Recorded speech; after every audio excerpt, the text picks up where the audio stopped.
thank you for coming on short notice. Yeah, I think this it's good that you can talk on this because I'm a bit confused about it. It seems that Gordon Brown has come forward with a plan for how to cope with the energy crisis or solve it in some way, which involves temporary nationalisation of those energy companies that can't seem to put the price down to what would be manageable for customers.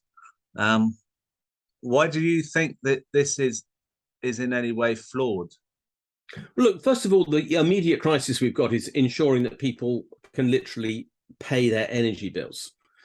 There's no way at the moment that Gordon Brown can guarantee that he can prevent the UK's domestic energy bill rising from 30 billion a year, which it was at the start of 2022, to something like 110 billion a year, which it's going to be at the start of 2023, an increase of 80 billion pounds. I've done the work to estimate that increase, but it's not hard to do. It's nearly a fourfold increase in the cost, and it's taking the average energy cap times the number of households in the UK. So this is pretty basic stuff. Do I honestly think he's going to be able to bring this down to a level which is close to even meaning that every single household in the UK will simply be in energy poverty?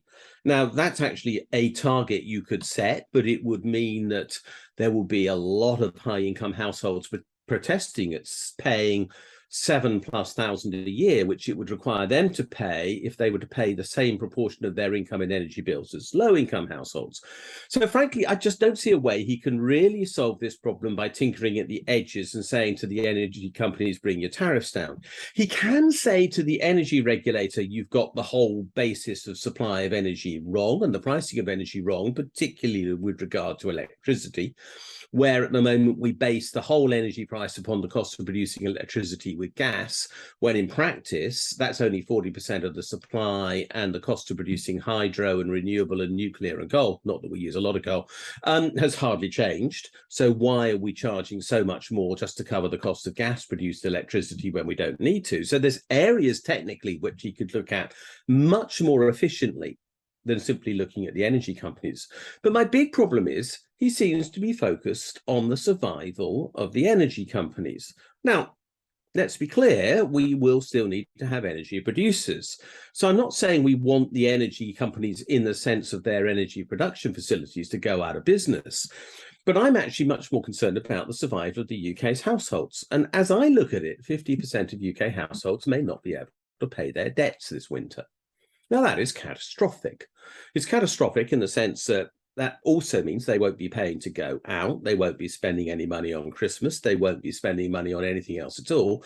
So there'll be a spillover recession, which is going to create mass unemployment. And there'll be a spillover that they won't be able to pay their rents, and they won't be able to afford their council tax, and they won't be able to afford their mortgages or whatever else it might be they've got to pay. And therefore, we're going to have homelessness, and we're going to have pressure on social services because they're paid for through the local authority budget. And you can carry on into any scale of catastrophe that you virtually like, because that's where we're heading. So I feel that he's still focusing on one particular element of this. And what he's offering us is his 2008 model of the survival of the banks.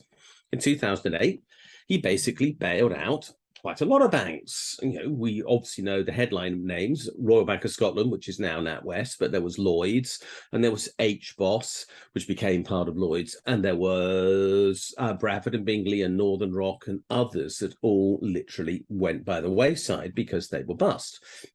All because they'd had bad funding models, all of which were possible under the light touch city regulation that, let's be honest, Gordon Brown introduced. So he nationalised those banks, but always with the intention that they would return to private ownership. And indeed, we've seen Lloyds now return to majority private ownership, and NatWest is heading that way. Long time, but heading that way.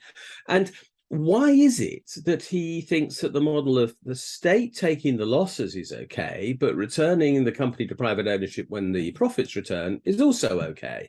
I'm afraid to say whoever takes the losses should also get the profits. So I don't see the logic of his temporary nationalisation. I actually think that the ownership of utility supplies, whether that be water, gas, or electricity, and bluntly now broadband, should be under the state sector, because you can't really live without a mobile phone and without broadband anymore, because if you try to, you can't get access to any of the support services from the state or your benefits or anything else, or at least without great difficulty. You can't get to your GP practice. So these things are absolutely fundamental now. So look, there are basic services we need to supply, but he's still buying the model that these should be private sector models of supply, and it's only in an aberration when they make a loss that the state will cover the losses. I don't get that. The state should be guaranteeing basic services. If the private sector can't provide them, the state should be stepping in and saying, okay, it's our job because you lot aren't capable of delivering this, and I actually don't think they terribly are. And at the same time, saying if they can make a profit, we'll take it for social benefit, the sort of model that Andy Burnham's now producing in Manchester for their bus services, small scale, but nonetheless relevant, and saying to the world, we actually are going to have this type of mixed situation where we have the private sector doing what it's good at, which is not supply of basic services, but is great at making chocolate biscuits. I never want to see a chocolate biscuit manufacturer nationalized, because I don't see the point. I don't think they'll make such good chocolate biscuits. But I do think supplying electricity, water, gas, health, education, all those other things belong in the state. So I believe he's just still confused. He's got his boundary between the state and private sector wrong. I don't think being a socialist these days means, it doesn't in my book, others watching and listening may disagree. I don't believe that the old Clause 4 idea of completely eliminating the private sector is necessarily a good idea. But I do think the state sector has a bigger role to play, and he's instead using it as the bailout for companies to give the opportunity for profit to shareholders later on, which I don't accept as relevant. He isn't seeing it as the job of the state to protect all households so that they can fully participate in the economy in the future. And my gut reaction, and I know I've been ranting a bit here, but my gut reaction is that after this immediate crisis is over, if we do not help people to pay their debts, there's going to be so many people with impaired credit records, so many people with piles of debt to their landlords, to their water company or whatever else, to their energy company, that they're not going to be able to spend money on actually buying anything for a long time. And if they don't spend money on buying new things, we don't get out of the recession that we're heading for. And that means that we're going to be in for a long-term depression. And I don't want a depression. I really do not think we need one of those, and we could avoid it.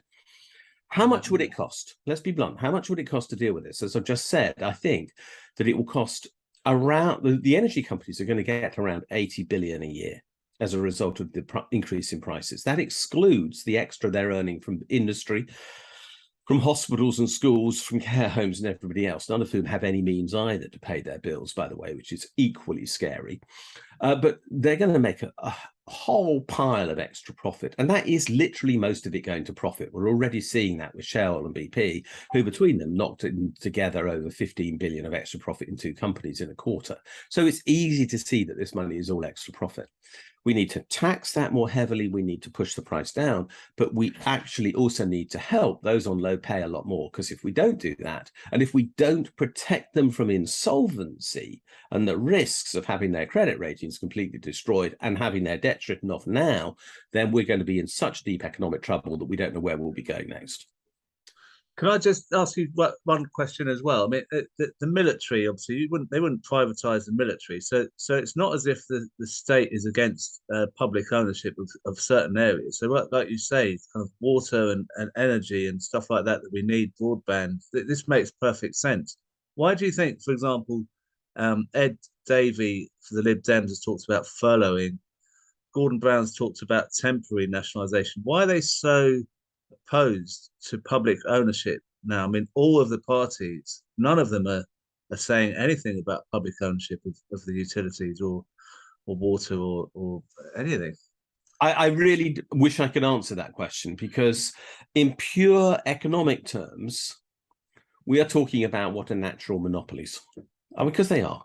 I mean, whichever energy company you buy from, you get the same gas in the same pipe through your wall. Whichever electricity company you buy from, you get the same mix of electricity produced by a range of different sources. There's no such thing as green electricity in our country, by the way. You will get a mix made from nuclear and hydro and gas and renewable and coal come through that wire in your wall.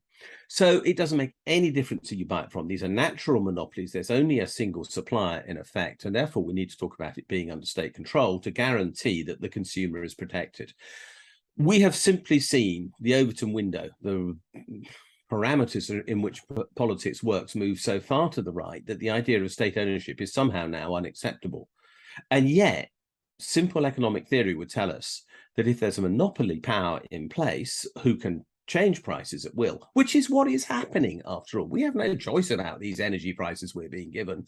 And the regulator is acting in cahoots, bluntly, with the energy companies to pass these prices on. It's not regulating them. It's just telling us you've got to pay them and fixing a cap, which is not a cap at all because it goes up whenever the energy companies want it to.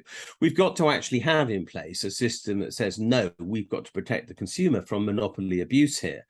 And the vast majority of that 80 billion in price is going to go into profits. That will increase the divisions in society, actually threaten the failure of market systems because people won't have enough to spend, threaten depression, threaten massive unemployment, threaten the whole market economy.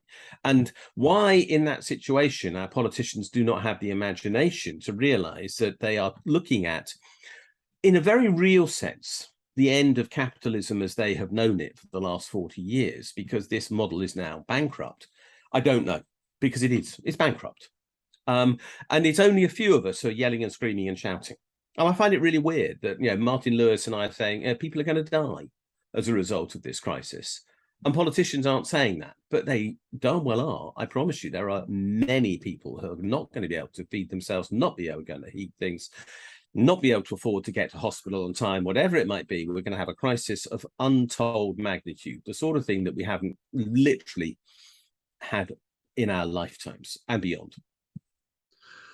Thank you very much for having the time to spend and talk about this, because it's made a lot of sense. And I know you're busy, so I'll let you go. Thank you. I'm sorry to be so cheery, but really what I'm saying is we need a disaster management program to be put in place now, because we're facing a catastrophe. It's avoidable. It's avoidable by the state intervening and creating the money to do it, and it will cost much less than the COVID crisis did.